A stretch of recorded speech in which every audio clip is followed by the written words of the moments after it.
Estas historias son hechos reales, confesiones crudas de soldados que vivieron el horror de la guerra, relatos hallados en cartas, cintas y grabaciones olvidadas que hoy vuelven a la luz para mostrar lo que nadie se atrevió a contar. Nunca imaginé que el rostro que terminaría persiguiendo en medio de las montañas no sería el de un enemigo, sino el de mi propio hermano. Me llamo Iván Gutiérrez. Tengo 28 años y nací en Santa Fe, Argentina, aunque llevo más de una década sirviendo bajo la bandera de los Estados Unidos. Me convertí en ciudadano tras enlistarme a los 18 como parte del programa para inmigrantes que aceptaban hacer el servicio militar. Era sargento de primera clase en el 3er Batallón de Infantería Ligera, desplegado en la provincia de Kunar, Afganistán, durante la primavera de 2010. Las montañas eran crueles, los caminos imposibles y el enemigo invisible. Pero la verdadera amenaza no llegó del exterior, llegó de mi propia sangre. Mi hermano menor, Esteban, se había unido al ejército 2 años después que yo. No era como yo. Él era más sensible, más introspectivo. Siempre fue el que lloraba en los funerales y temblaba con las tormentas, pero confiaba en mí. Me seguía a todos lados. Lo convencí de que entrar al ejército le daría estructura, propósito. Le dije que ahí encontraríamos un nuevo comienzo, lejos de la miseria y de los errores de nuestro padre, un alcohólico violento que nos dejó cicatrices invisibles. Durante el entrenamiento Esteban mostró destellos de brillantez, pero algo se quebró en él cuando tocamos suelo afgano. Lo noté desde los primeros días. El silencio, las pesadillas, la forma en que se aislaba del resto. Yo intenté protegerlo, encubrirlo, justificar su comportamiento ante los superiores, pero la guerra no tiene paciencia con los que tiemblan. Una noche, después de un tiroteo en una aldea, lo vi alejarse solo, con la mirada perdida. Al día siguiente, ya no estaba. Desapareció, como si se lo hubiera tragado la tierra. Desertó, y lo peor vino después. Me asignaron a mí la misión de encontrarlo. No lo dijeron directamente, pero la orden llevaba mi nombre subrayado. El teniente me lo informó sin expresión en el rostro, como si me estuviera dando el parte de una rutina más. Saldrás mañana al amanecer con 5 hombres. Rastreen el perímetro. Si está vivo, lo traes. Si está muerto, traes el cuerpo. Pero no lo dejes en manos del enemigo. Lo dijo como si no se tratara de mi hermano, como si fuera una pieza más que debía encajar o descartarse. Esa noche, mientras revisábamos el equipo, uno de los soldados encontró algo que nos heló la sangre. En la pared de la caseta de municiones, alguien había clavado con un cuchillo oxidado una fotografía vieja. Era de Esteban y yo, en nuestra infancia, en el patio de la casa de nuestra madre. Yo tenía unos 10 años, él apenas 8. La imagen estaba amarillenta por el tiempo, pero lo más perturbador era que mi rostro estaba tachado con tinta negra. Nadie supo cómo llegó ahí. Ninguno de los presentes admitió haberla puesto, y el cuchillo era uno de los nuestros. ¿Fue Esteban? Un mensaje, una advertencia. Dormí con el arma cargada esa noche. Al día siguiente partimos al amanecer. Llevábamos raciones para 3 días, munición extra y un viejo mapa de inteligencia con posibles rutas de escape. Todos sabían lo que íbamos a hacer, pero nadie decía su nombre. Uno de los soldados, un texano callado llamado Briggs, me miró mientras ajustaba su mira telescópica y dijo: «No todos quieren volver, sargento. Algunos solo quieren desaparecer». Caminamos durante horas en silencio. El sol quemaba la piel y el aire era tan seco que sangraban las narices. Las montañas se alzaban como muros y cada rincón podía esconder una emboscada. pero no temíamos a los talibanes esa vez. Temíamos encontrarlo a él. En mi mente repasaba los últimos días, las conversaciones que tuvimos, los gestos, los silencios. ¿Cómo no vi las señales? ¿Cómo no supe que planeaba irse? Me culpaba. Y también me dolía, porque en el fondo sabía que si lo encontrábamos armado y se resistía, tendría que tomar una decisión que marcaría mi vida para siempre. Pensaba en mamá, en lo que le diría si volvía solo, si volvía con su cadáver, si volvía con las manos manchadas por mi propia sangre. Mientras descendíamos por una quebrada, uno de los soldados encontró huellas frescas, botas estándar, tamaño pequeño. Esteban. Estábamos cerca. La presión crecía como un tambor en el pecho. El aire se volvió más denso. Mis manos sudaban dentro de los guantes. Y entonces me hice una pregunta que me acompaña hasta hoy. ¿Qué es peor para un soldado, disparar a un desconocido por órdenes o apuntar contra tu propio hermano sabiendo que fuiste tú quien lo llevó a ese lugar? Avanzábamos con paso firme, aunque cada metro ganado en esas montañas se sentía como una confesión que se arrastraba por el barro del alma. La tensión entre los hombres crecía y yo podía sentir cómo sus miradas pesaban sobre mi espalda. No decían nada, pero sabían que algo en esta misión no era normal. Estábamos buscando a un desertor, sí, pero no era solo eso. Sabían que era mi hermano, y en silencio algunos esperaban que fallara, otros que lo encontrara y lo ejecutara. No lo decían, pero lo pensaban, porque un soldado que huye pone en riesgo a toda la unidad, porque la deserción es una traición, porque el ejército necesita ejemplos, y yo, aunque me costara aceptarlo, era el verdugo elegido. El terreno se volvía más hostil. El sol nos castigaba desde lo alto y las noches heladas nos congelaban los huesos. Dormíamos por turnos, siempre uno despierto, apuntando hacia la oscuridad. Una noche, mientras vigilaba, escuché un susurro. No era viento, era una voz humana, rota, temblorosa. Iván. Se desvaneció tan rápido como apareció. Me levanté de golpe, linterna en mano, girando en círculos. Nada, nadie más lo oyó. Pensé que estaba perdiendo la cabeza. A la mañana siguiente encontramos restos de una fogata reciente, cenizas tibias, envoltorios de raciones del ejército y algo más perturbador, una cinta de tela con manchas de sangre atada a un arbusto, como una señal. El médico del grupo la revisó. Sangre humana reciente. No parece grave, pero está herido. Eso confirmó lo que temía. Esteban no solo había desertado, sino que estaba solo, herido y perdido en territorio enemigo. ¿Qué lo había llevado a esto? ¿Qué fue tan fuerte como para hacerlo renunciar a todo, incluso a mí? Seguimos su rastro hacia un paso estrecho entre las rocas. Briggs y otro soldado iban adelante. De pronto, escuchamos un disparo seco, aislado, uno solo. Caímos al suelo por reflejo, armas listas. Pero no hubo más. No había respuesta, ni ataque, ni movimiento. Cuando nos acercamos al punto desde donde parecía venir el disparo, lo encontramos, una cabra muerta. No era un ataque, era una señal. Alguien estaba jugando con nosotros, nos estaba observando y sabía cómo manipular nuestros nervios. Me sentí observado, como si cada paso que daba estuviera siendo juzgado desde las sombras. Esa noche, mientras el resto dormía, revisé mi mochila. Encontré un papel arrugado, doblado 4 veces. Lo abrí con manos temblorosas. Era un dibujo hecho a lápiz, con líneas torpes pero intensas. Eran 2 figuras de espaldas, una más alta que la otra, un adulto y un niño.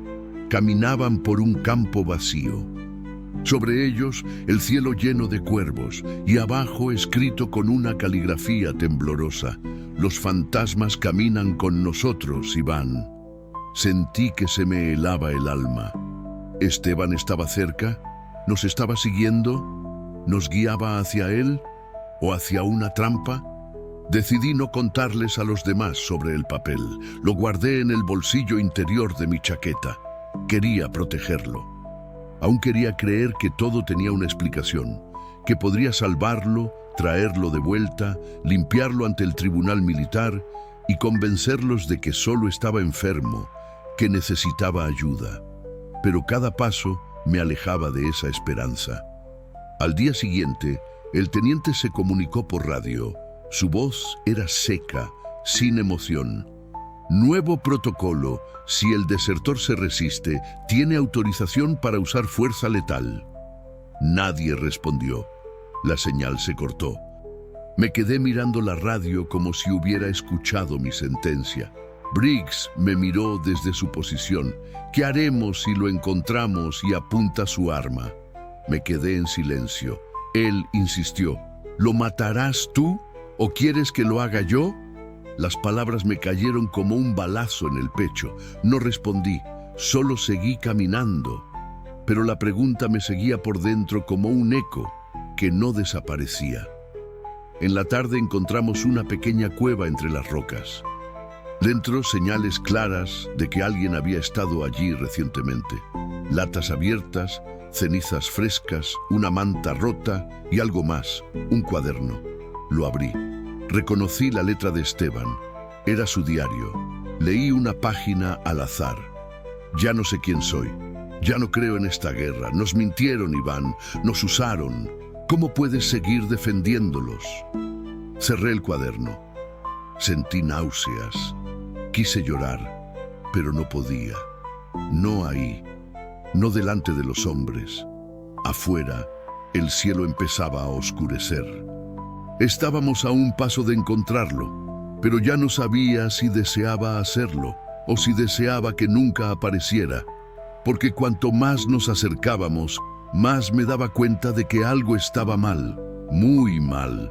Esteban ya no era el mismo. Algo en él se había roto, o quizás nunca estuvo completo. Y entonces me asaltó un pensamiento aterrador. ¿Y si no quería ser encontrado? ¿Y si nos estaba llevando a todos hacia un final que él ya había decidido? El tercer día comenzó con un silencio tan absoluto que ni los insectos se atrevían a romperlo.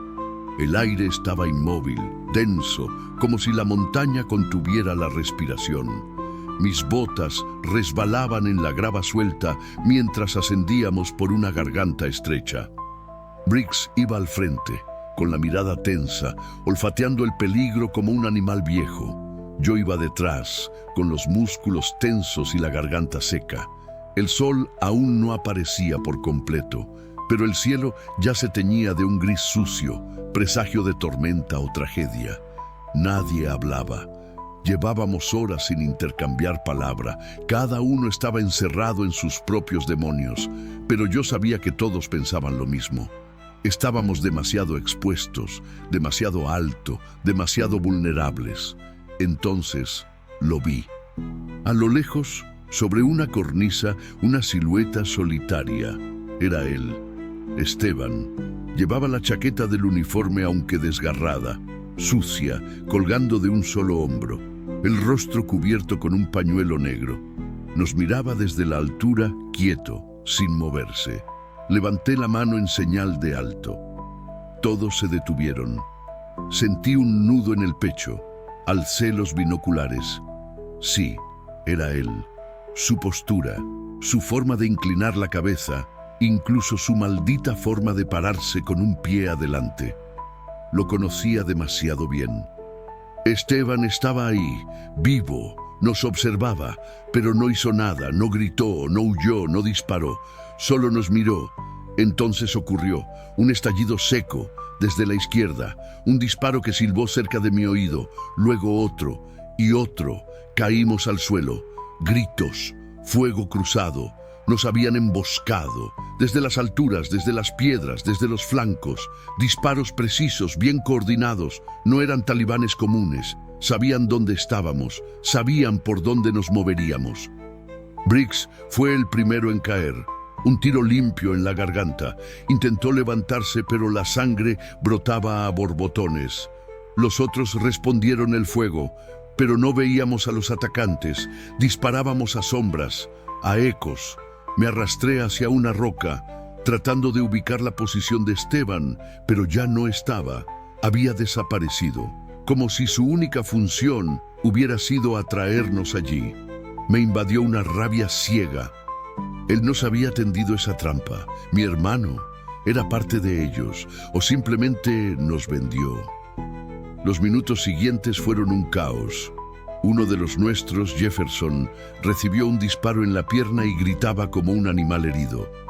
Otro, Ruiz, fue alcanzado por una granada artesanal y su cuerpo quedó cubierto de fragmentos, el pecho abierto, los ojos fijos en el cielo. Yo disparaba a todo lo que se movía, pero era inútil. Estábamos rodeados y lo sabían. En medio del tiroteo, logré alcanzar a Jefferson, arrastrándolo hasta un hueco en las rocas. Estaba en shock, temblando, con la cara cubierta de polvo y lágrimas. Me miró a los ojos y dijo: «Nos vendieron, Iván. Esto fue una emboscada, tu hermano». No lo dejé terminar. Cerré los ojos un segundo y sentí el mundo girar. Todo se derrumbaba dentro de mí. La patrulla estaba rota. De 6 quedábamos 3, uno herido, otro al borde de la locura. Y yo, sostenido solo por una furia que ya no sabía si era dolor o necesidad de venganza.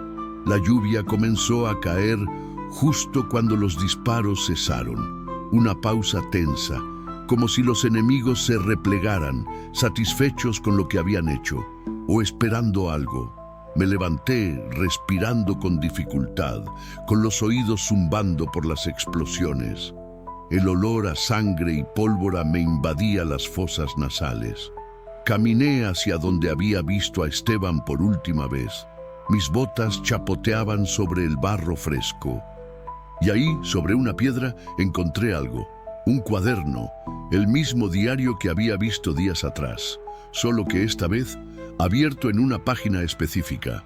Un mensaje escrito con rapidez, con tinta corrida por la humedad. «Perdón, Iván, no era para ti, pero ya no hay vuelta atrás». Lo arranqué de un tirón, grité su nombre, grité con toda la fuerza de mis pulmones, como si pudiera romper la montaña con mi voz. «Esteban, ¿dónde estás, maldita sea?»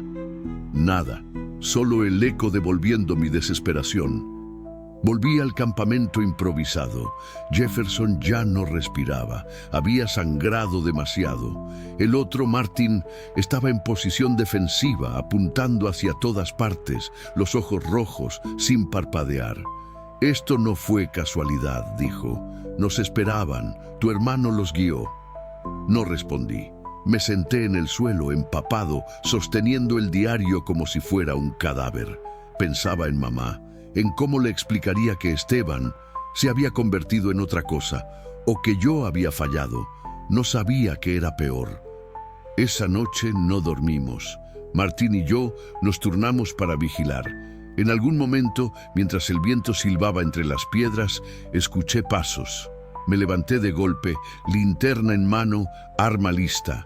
Y ahí estaba, a unos 20 metros, Esteban, sin el pañuelo, herido, el rostro demacrado, los ojos hundidos.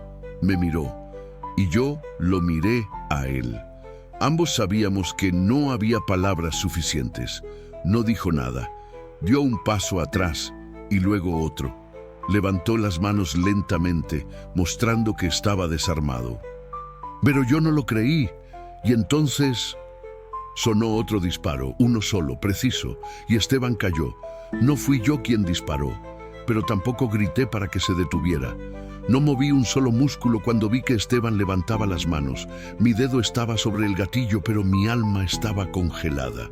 El disparo vino desde la derecha, desde la posición de Martín. Después del estruendo, el silencio volvió a caer como un manto de plomo. Corrí hacia Esteban, pero su cuerpo ya yacía sobre el barro, con la boca abierta como si quisiera decir algo que no alcanzó a pronunciar. El impacto había sido limpio, justo en el pecho. Todavía tenía los ojos abiertos. Me arrodillé junto a él. Mi respiración era un espasmo irregular, una mezcla de rabia, terror y una culpa que me perforaba el estómago. ¿Por qué no dijiste nada?, me preguntó Martin detrás de mí. No respondí. No podía. Toqué el rostro de Esteban con la punta de los dedos. Estaba caliente aún. Un hilo de sangre corría por la comisura de su labio. Él no estaba armado. No tenía armas encima. Solo una pequeña bolsa con vendas, un par de cartas selladas con mi nombre escrito y una foto nuestra con mamá desgastada, doblada por la mitad. En el reverso, una frase escrita a mano. No me busques para matarme. Búscame para entenderme. Lloré. Por primera vez desde que llegamos a ese país maldito, lloré de verdad, sin esconderme, sin contenerme. Lloré como un niño perdido. Martin me observaba con esa mezcla de incomodidad y desconfianza que tiene un soldado cuando ve que su superior se quiebra. No dije nada. No podía explicarle lo que sentía. No podía contarle lo que había ocultado durante años. La verdad era que Esteban no fue el único que había cambiado en la guerra. Yo también. Pero a diferencia de él, yo aprendí a ocultarlo, a transformarme en una máquina, a seguir órdenes aunque dolieran, a matar aunque no creyera en el objetivo, y sobre todo, a callar. Yo había visto cosas que no conté, había participado en operaciones que fueron clasificadas como accidentes, ataques a aldeas por error de coordenadas, niños muertos, hombres desarmados ejecutados porque podrían ser insurgentes. Y cada vez que algo dentro de mí gritaba que aquello estaba mal, me repetía las mismas palabras. Es la guerra, no es tu decisión. Esteban lo supo, lo descubrió. Una noche, meses antes de su deserción, me enfrentó. Me dijo que yo me había convertido en parte del problema, que estaba demasiado cómodo obedeciendo, que ya no pensaba, solo apretaba el gatillo. Recuerdo que discutimos hasta casi llegar a los golpes. Le grité que era un ingenuo, que su sensibilidad no tenía lugar en la guerra. Le dije que si no podía soportarlo, debía irse antes de que se quebrara. No sabía que me tomaría tan literalmente. Lo empujé al abismo sin darme cuenta y ahora allí estaba su cuerpo, frío, inmóvil. Y yo era en parte responsable. Volvimos al campamento con su cadáver envuelto en una manta. Martin no dijo nada más, solo me miraba, como si estuviera evaluando hasta qué punto yo seguía siendo funcional, como si dudara de que pudiera seguir dando órdenes. Me interrogaron 2 días después, cuando un helicóptero vino por nosotros. Hicieron preguntas técnicas. ¿Intentó escapar? ¿Representaba una amenaza? ¿Estaba armado? No mentí, pero tampoco lo defendí. Dije lo necesario. Dije lo que esperaban escuchar. Se resistió. Eso bastó. Nadie investigó más. El informe final decía que el desertor fue localizado y eliminado durante un intento de fuga bajo condiciones hostiles. Caso cerrado. Nadie leyó las cartas que él me dejó. Nadie preguntó por su lado de la historia y yo las guardé. No las abrí durante meses. Me daban miedo. Miedo de encontrar dentro esas palabras que confirmaran que lo traicioné. Pero una noche, en una base en Alemania, después de otra misión, las abrí. En la primera carta me contaba que ya no soportaba el olor a carne quemada ni los gritos de los niños afganos. Decía que cada noche soñaba con mamá y que la veía pidiéndole que volviera a casa. En la segunda carta, más breve, solo escribió: No te odio, Iván. Solo quiero que sobrevivas sin mentirte. Yo ya no podía. Esa frase me partió en 2, porque yo sí me había mentido. Durante años. Había creído que podía separar la guerra de mi humanidad, que podía ser un buen soldado sin dejar de ser una buena persona. Pero no era cierto. No después de Esteban. No después de lo que hicimos. Ni siquiera fui capaz de decirle a mamá la verdad. Le dije que Esteban había muerto en combate, que luchó con valentía. Ella lloró por teléfono, pero me dio las gracias. Me dijo que estaba orgullosa de nosotros. Sentí ganas de arrancarme la piel, porque la guerra no nos había hecho héroes. Nos había podrido por dentro, y yo lo sabía mejor que nadie. Volví a casa un año después, pero no volví entero. Caminaba por las calles de Santa Fe como un extranjero, como si mis pies ya no recordaran el suelo de donde habían salido. La gente me saludaba, algunos con respeto, otros con lástima. El hermano que volvió, decían, y yo asentía sin corregirlos, sin confesar que no había vuelto del todo. El uniforme me quedaba como una piel ajena. Mamá me recibió con una sonrisa rota, con los ojos envejecidos por un dolor que intentaba disimular. Me abrazó con fuerza y me dijo al oído, gracias por no dejarlo solo. No supe qué responder. No le dije que Esteban murió sin que yo pudiera tocarlo, sin que yo gritara su nombre, sin que yo hiciera lo mínimo por evitar ese disparo. Guardé el secreto como un ladrillo dentro del pecho. En las semanas siguientes intenté adaptarme. Comía con ella, escuchaba su música vieja, regaba las plantas del jardín, pero algo en mí estaba desconectado. Las noches eran las peores. Cerraba los ojos y lo veía. No al Esteban niño, no al adolescente que me seguía a todos lados, sino al hombre que levantó las manos bajo la lluvia y cayó con los ojos abiertos, mirándome sin reproche, como si aún esperara que yo lo entendiera. Empecé a beber. Al principio, solo para dormir. Después, para no sentir. La culpa era un murmullo constante, un veneno lento. Un día, mamá me encontró llorando frente al espejo, con la camisa manchada de vino, el rostro descompuesto. Me abrazó sin decir nada, y en ese abrazo entendí que ella sabía más de lo que yo creía. Nunca me preguntó cómo murió Esteban, nunca exigió detalles, solo me miraba como si viera a los dos, como si yo llevara el rostro de su otro hijo escondido detrás de mi propio dolor. Un mes después, llegó una carta oficial del ejército, una condecoración póstuma para Esteban, por su valentía en territorio hostil. Fue un insulto, un chiste cruel. Tiré el sobre al fuego sin abrirlo. Mamá no protestó, solo miró cómo se consumía. Esa noche, decidí leer por fin la última carta que Esteban había dejado, la más pequeña, la que venía sellada con un trozo de cinta vieja. Dentro había una sola hoja. Escrita con su letra temblorosa decía: la guerra no nos destruyó, Iván. Nosotros elegimos qué parte entregar. Esa frase me desarmó. Me di cuenta de que Esteban nunca huyó de la guerra. Huyó de lo que la guerra nos obligó a hacer. Él no quería convertirse en lo que yo me había vuelto. Y yo, por seguir sobreviviendo, por seguir obedeciendo, por no perder el control, había perdido a mi hermano. Empecé a escribir, no como terapia, sino como castigo. Cada noche, después de las pesadillas, me sentaba frente a una libreta y relataba lo que recordaba. Las misiones, las muertes, las mentiras, los silencios. Redacté más de 300 páginas en 3 meses. En cada línea me sentía más cerca de él, más cerca del Esteban que entendía, que lloraba, que no podía dormir cuando matábamos a civiles por error.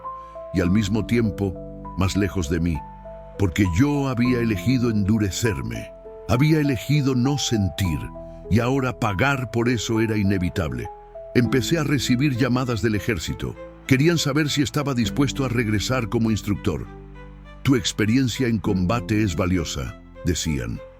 Me ofrecieron beneficios, un sueldo generoso, incluso tratamiento psicológico, pero cada vez que escuchaba la voz del reclutador, me imaginaba a Esteban escribiendo en su diario con los dedos sucios y el corazón roto.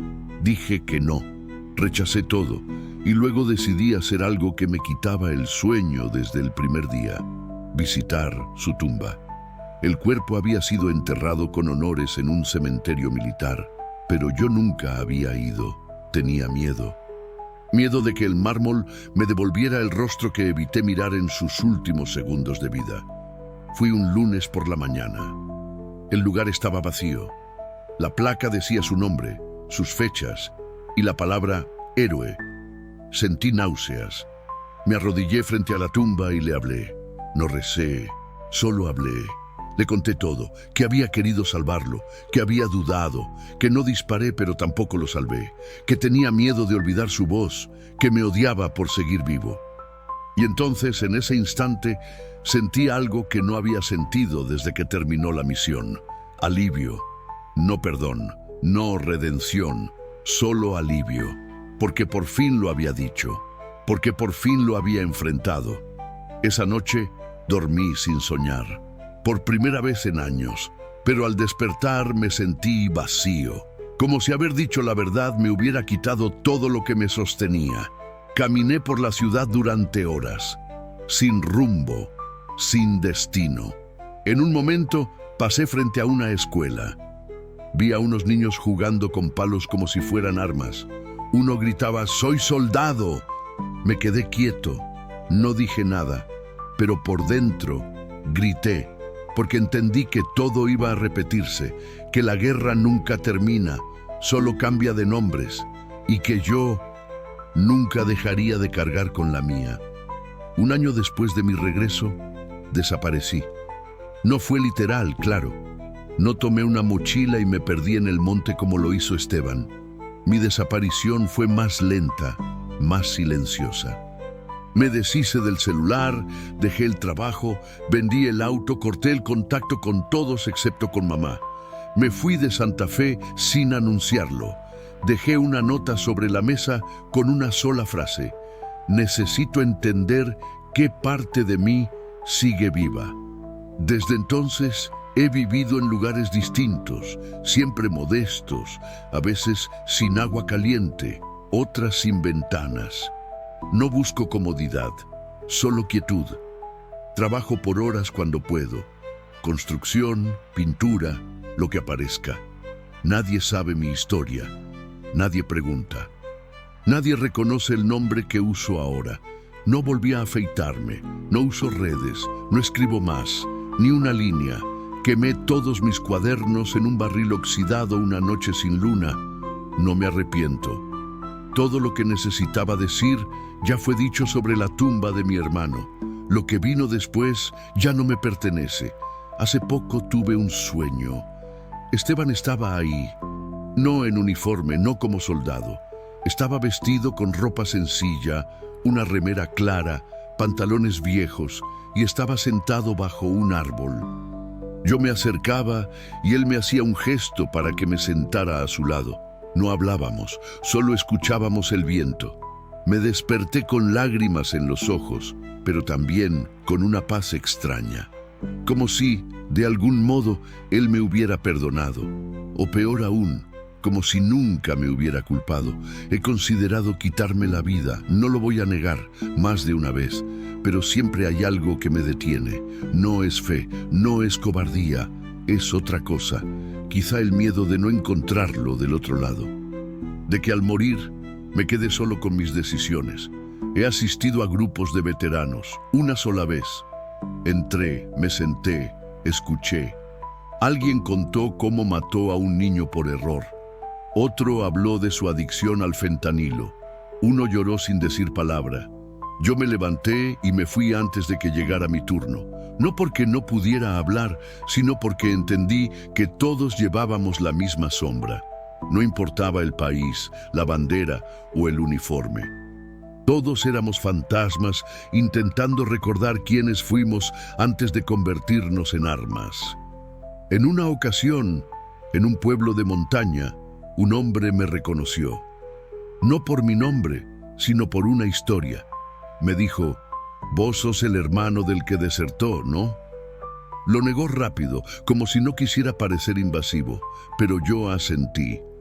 Y le dije: «Sí, yo era el hermano, Esa noche no dormí, porque me di cuenta de que la historia de Esteban no se había perdido, que había pasado de boca en boca, que quizá alguien la había contado distinta, heroica, trágica, confusa, pero aún vivía, y eso me dio fuerza.